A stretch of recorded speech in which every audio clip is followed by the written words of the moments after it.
I'm going to go and check my email for an hour. And you will do the exact same thing that you did in checking your email for 10 minutes as you would for an hour.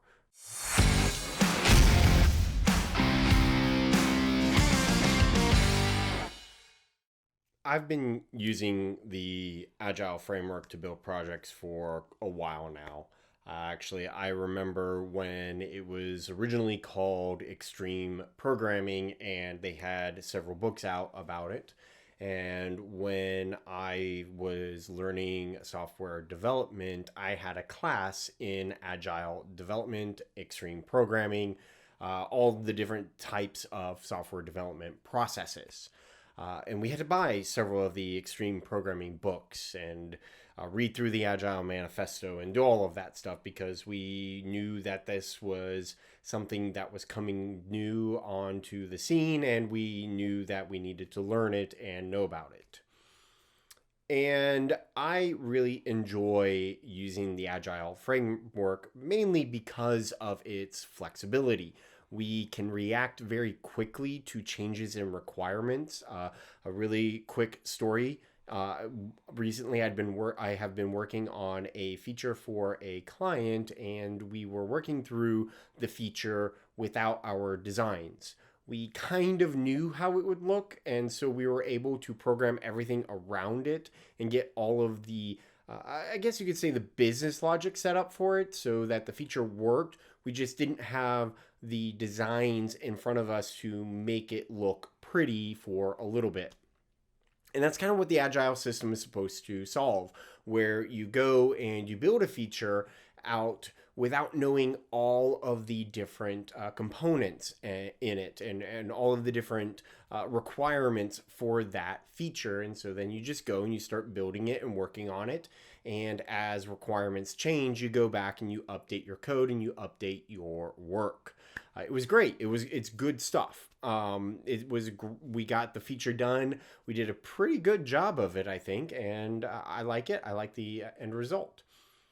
And one of the central tenets, though, of the Agile framework is estimation, predicting how long it would take for you to complete a feature. Or other times we give an estimation about how complex we think it is. So we think, okay, this piece of work is more complex than this. And the point of these estimations is to get an idea of how much work the team can accomplish during a 2 week sprint, 1 week sprint, 4 week sprint, whatever. And that way, those estimates can then go and balloon up, and we can sit there and say, okay, this is when we think we're going to have the project done. This is when we think we're going to have the feature complete. We're going to have it done at this date, and we're going to have this done at that date, and that date, and that date, all that type of stuff. And all of that is a part of project management and project planning and how much you need to charge a client and what you need to charge the client for, etc., etc. But I've been thinking a bit about these estimates lately, reflecting on them, kind of wondering about a couple of things. Do they really mean anything? There's this old comedy sketch show called Whose Line Is It Anyway? And one of the lines that the host says is, the points don't matter. And so I often ask myself, okay, well, do these estimates actually really matter in the end? Do they help us? And a lot of what has been entering in my thoughts is this thing called Parkinson's Law.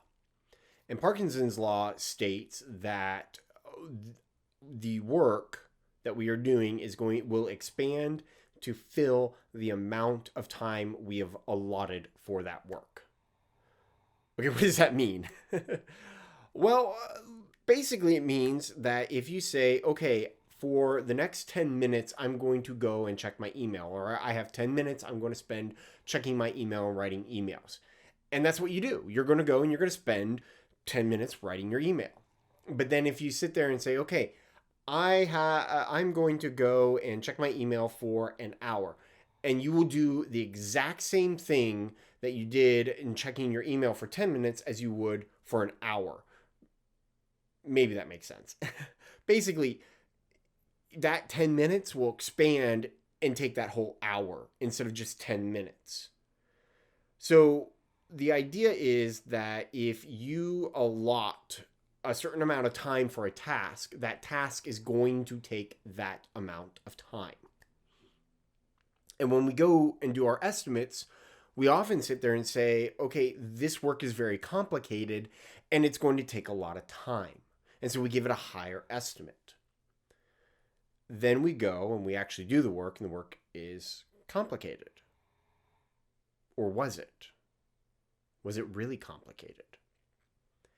Maybe it was because we thought it was complicated, it became complicated. We think that work is going to take up so many days, like 3 days, 2 days. And so it takes up 3 days, 2 days, 5 days. I hope you're following me here. I hope you're able to track with where my thoughts are going on this. But the sum of it is, I think that there are times where we are overcomplicating things with our estimations. And that our estimations start becoming self-fulfilling prophecies. So we sit there and we say, okay, this work is going to take us 2 sprints, and it is going to take 2 sprints, or it's going to take 2 weeks, and it does take 2 weeks. And as a result, that kind of causes us to not complete the work that we expect. Because we're telling ourselves, oh, we think it's going to take up this amount of time, and so then it does.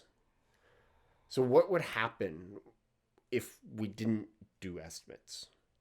What would happen if we approached a project and we said, okay, cool, we are going to deliver on this date, and then we're going to do all of the work that we can to get to that date. So you see, Parkinson's Law then works in our favor because we are limiting our time. We are giving ourselves a limitation. And so the work that we can accomplish will fill up the time that we are saying is going to deliver, that we're going to deliver our app. And I think it would be interesting to try that. I think it would be interesting to say, okay, I'm going to work on this feature and I'm only going to work on it for the next 2 weeks, and that's it, and see what happens. Instead of sitting there saying, oh, I think it's going to take 2 weeks. No. Instead, I'm going to sit. It would be interesting to sit there and say, it will take 2 weeks. And that's all I'm going to allow. And then when I hit that 2 weeks, whatever it is, it's done and it moves on. So I think it would be interesting if we just stop estimating things and we just say, okay, this is the work. This is everything that we have to do, and let's just go and work and deliver the product on time and focus on that. And if we can't, then we leave stuff out. I don't know. What do you think? What are your thoughts on estimates and estimations and everything? Do you think they are self-fulfilling prophecies, or do you think I'm completely off base and I'm wrong and everything? I would love to hear what your thoughts are. Let me know in the comments and everything. It'd be very interesting to get this conversation going and see what it's like and see what other people think about it. So anyway, I hope you really enjoy this. And if you do, please hit that subscribe button. I post videos twice a week, every Tuesday and Thursday. Hit the notification bell to be notified when I post another video like this. And then also do me a huge favor, hit that like button, because if you hit that like button, it really helps this channel grow, and it helps tell YouTube, hey, this is a video that I think other people should watch. And if you think there's somebody who might have a strong opinion about this, please share it with them. I want to see. I want to see what kind of conversation I spark with this. I'm curious because I do get tired of estimates, and I do get tired of sitting in sessions and getting asked, hey, what should we point this? How long do you think? Okay, fine. It's going to take whatever. Anyway, I hope you enjoyed it, and I will see you in the next video.